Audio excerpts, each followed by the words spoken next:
first question, which is actually maybe to Uncle and Auntie, seeing this film today, and working with Keone for so many years, what do you think is the most important takeaway that we as an audience should have from Keone's story and this film? Like, what's really standing out to you today? This is the fruit of our activist labor and what he's done about bringing the awareness about Evie or the protection of bones.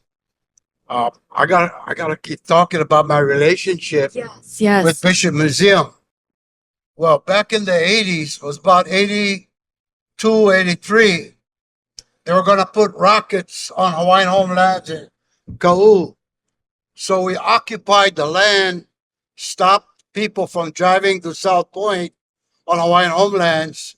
And during that time, we had to learn what's the importance of the area. We knew it was Hawaiian homelands, but what else is important? So we did our own research and found out that the Bishop Museum in the 50s dug up 170 something bodies and brought it to this museum with the artifacts. Well, that was before the burial laws and all that. But being an organization and trying to stay on top of laws, the Indians had a NAGPRA law that was in courts about the museum taking out all the Indian displays which they had in their museums. There were bullet holes in some of the skulls of Indians and talking about the cavalry. That was all on display in the museums. Well, the Indians went to court on it and they won. So they had to take all the EVs out of all the museums in the United States, all the Indian bones and the artifacts, which were called burial goods at that time. So anyway, I saw that and said, does this museum collect in federal funds? Sure enough. So in our research, we found out that they dug the bodies. There were pictures of them and all taking pictures, all the archaeologists. And there was a book that they put out about South Point. And that was 450 AD was the oldest findings of these Hawaiians.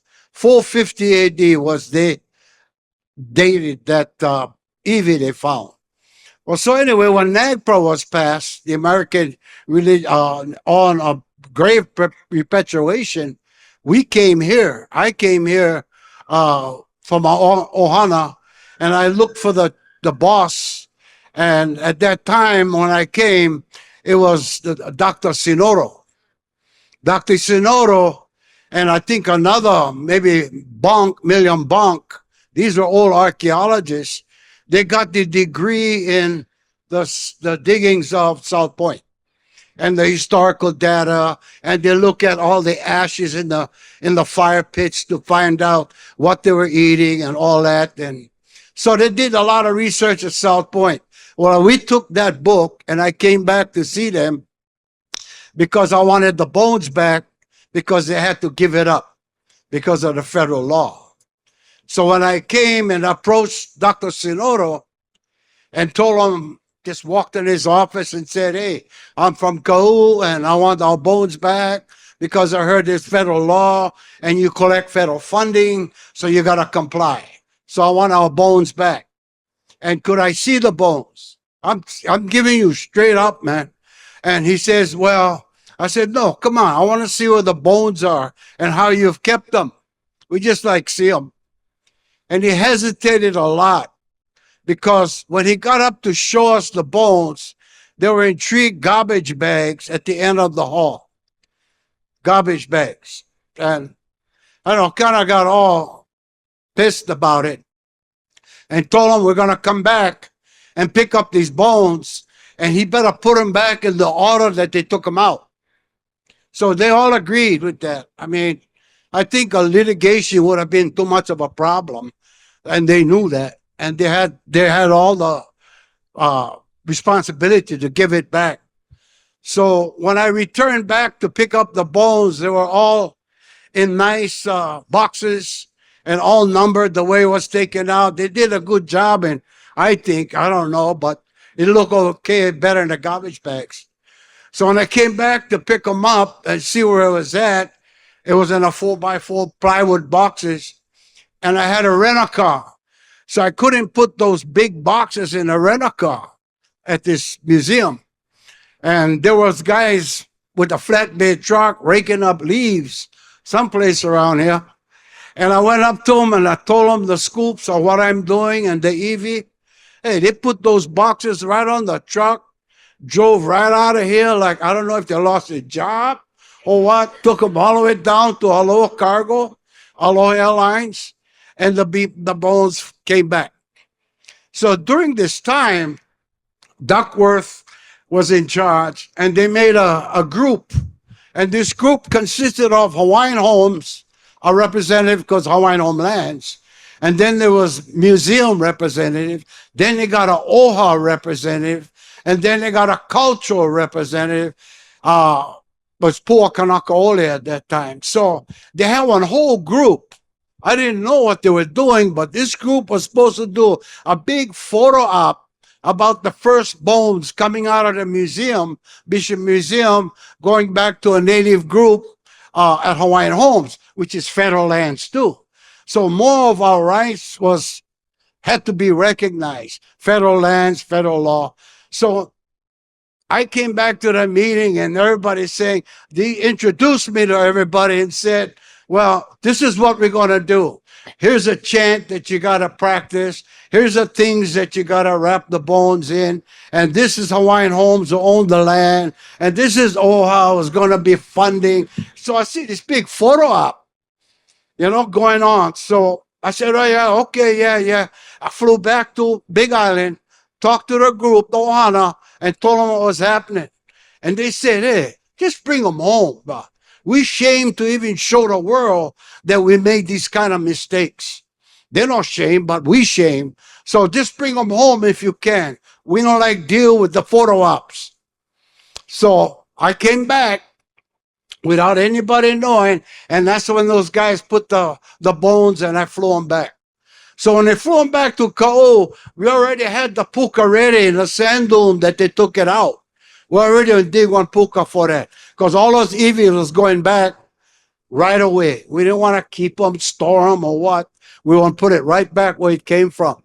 So everything was set that way.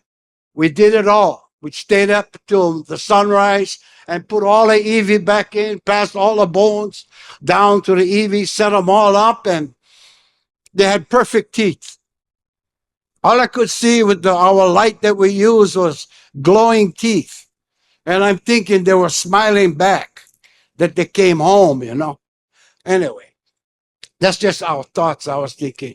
So we did all of that. Then I went back to the museum to tell them it's all over. But before I got to me, it went around the room talking what they're going to do. They got this set up. They got the camera set up. They got the media set up. And they got to have us do the chanting and what we're going to wear and all that. Then I came around the table to me and I said, hey, it's power ready. What? So I got hated by a lot of people that work for all these departments because I just thought of the common sense and get rid of all the abuse. And our Eevee is not a commodity that you can use for your own personal purpose. So I brought the 175 bodies back. That was my beginning until I ran into Honokahua on Maui, where they dug up 12, organized that protest, organized a thing at the state capitol, and went up to see Waihe'e, and he did his crying about it because they had to pay the developer $6 million because he reneged on the permit to dig. That was a known burial site. And Shifty's, the preservation office, knew that. But it's Ritz-Carlton, man. So they can dig them up, and there was no laws. So that was their doing. And to me, it was a challenge. And that challenge created the Burial Council. And why I quit is because the Burial Council went right back to give Shifty that kind of understanding. We had to follow the Shifty laws. They don't take us in the room and sit down and discuss traditional practice.